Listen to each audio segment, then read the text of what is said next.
Good evening everyone. మొదటగా ఈరోజు YSR Congress party కోసము, నా కోసము పనిచేసిన ప్రతి ఒక్క కార్యకర్త, ప్రతి ఒక్క నాయకుడు, ప్రజలు అందరికీ కూడా పేరు పేరు ధన్యవాదాలు తెలియజేసుకుంటున్నాను. ఇట్స్ ఎ బిగ్ క్వశ్చన్ ఈ విధంగా. అండ్ గెలిచినటువంటి సత్యకుమార్ కూడా ధన్యవాదాలు తెలియజేసుకుంటున్నాను. కంగ్రాచులేషన్స్. ఇట్స్ బిగ్ క్వశ్చన్ నాకు, అసలు ఎక్కడ ఏమి చేశాము అని. అంటే ఓవరాల్గా కూడా రాష్ట్ర ప్రభుత్వం కావచ్చు, నేను కావచ్చు, ఎప్పుడు కూడా పేదవాళ్ళకు అండగా ఉండాలా, పేదవాళ్ళకు తోడుగా ఉండాలని జగన్మోహన్ రెడ్డి గారు ఆలోచించారు. నేను అదే విధంగా ఆలోచించినాను. ఈ 5 years అయితే అసలుకు నేను ఎక్కడన్నా విజయవాడ అలాంటి ప్రాంతాలకు పోయి రాత్రి 2 గంటలకు వచ్చినా కానీ మళ్ళీ పొద్దున్నే 7 గంటలకల్లా లేచి ఇంటింటికి వెళ్ళి తిరగడం జరిగింది.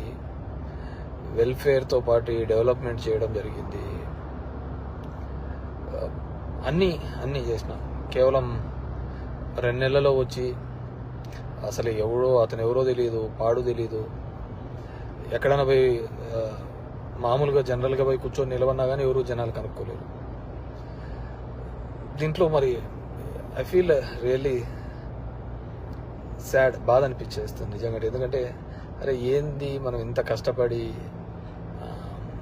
మగ్గమ్మ వాళ్ళు సూసైడ్ చేసుకుంటే ఎంటపడి భిక్షాటం చేసి డబ్బులు ఇచ్చినాము, నీళ్లు లేక అల్లాడిపోతుంటే తాగునీళ్ళు ఇచ్చినాము, రోడ్లు లేదంటే రోడ్లు ఇచ్చినాము, ఎన్ని కావాలన్నీ చేసినాము. So I feel really very bad. So నిజాయితీగా ఉంటే సరిపోదు, కేవలం అబద్ధాల మీదే బతుకుతేనే బాగుంటుందనే ఆలోచన ఉందేమో తెలియదు. కానీ మనం అది ఆడలేకపోయినాం. ప్రతిసారి కూడా ఇంటికి వచ్చిన ఎవరికే కానీ ఇబ్బంది పెట్టకూడదు, న్యాయం చేయాలనే ఒక ఆలోచన ధోరణితోనే పనిచేసుకుంటూ రావడం జరిగింది. కానీ దురదృష్టం అదే జగన్మోహన్ రెడ్డి కూడా అంతే. మొట్టమొదటిసారి ఒక నాయకుడు పేదవాళ్ళకు మేలు జరగాలి అని ఆలోచించాడు. మేబీ సంక్షేమం ఎక్కువగా చేసి ఉండొచ్చు, ఎప్పుడు లేనంత కదా. అంత మాత్రం అభివృద్ధి జరగలేదు అనేది మాత్రం అబద్ధమే కదా. మీ గ్రామాల్లో ఉన్న సచివాలయాలు కావచ్చు, హాస్పిటల్స్ కావచ్చు,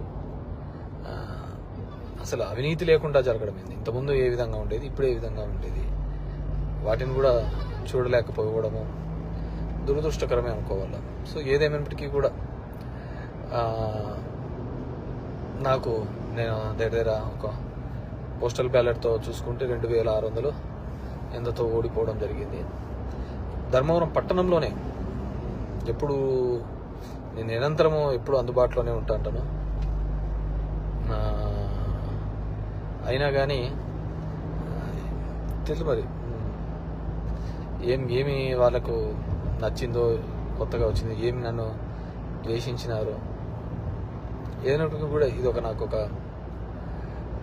ఏ రాజకీయ పార్టీకైనా ఇది ఒక గుణపాఠం లాగానే. ఎందుకంటే ఇంతకుముందు జగన్ రెడ్డి గారు ప్రెస్ మీట్లో చెప్పినట్టు అంతమందికి ఒక మేనిఫెస్టో చెప్పి ఆ మేనిఫెస్టోలో 99% చెయ్యాలి అనే ఆలోచన. ఎందుకంటే ఇంతకుముందు చెప్పిన వాళ్ళందరూ మర్చిపోయేవాళ్ళు, పక్కన పడేసేవాళ్ళు. సో దానికి కర్నూలు చావుకు చాలా ఉన్నాయని చెప్పి అబద్ధాలు అనే దాంట్ల మీద ఈ టైటిలింగ్ యాక్ట్ అంటారు, ల్యాండ్ టైటిలింగ్ యాక్ట్ అంటారు, ఇది అంటారు. అరే కొద్దిగన్నా కామన్ సెన్స్గా ఆలోచించారు. గవర్నమెంట్ ఇచ్చిన ఇంటి పట్టాలకే రిజిస్ట్రేషన్ డాక్యుమెంట్లు ఇచ్చినాడు. గవర్నమెంట్ ఇచ్చిన ఇంటి పట్టాలకే రిజిస్ట్రేషన్ డాక్యుమెంట్ ఇచ్చినాడు. అది కూడా మాట్లాడితే ఎట్లా? గవర్నమెంట్ ల్యాండ్లకే రిజిస్ట్రేషన్ చేయించి ఒరిజినల్ పత్రాలు ఇచ్చినాడు. మీ భూములు జగన్ రెడ్డి తీసుకుంటాడంటే ఎలా నమ్మగలిగిన? అది ఒక కారణం అయ్యింటే అది ఎలా నమ్మగలిగినారో ఏమో కానీ అర్థం కావట్లే. సో చూద్దాం. ఇప్పుడు చంద్రబాబు నాయుడు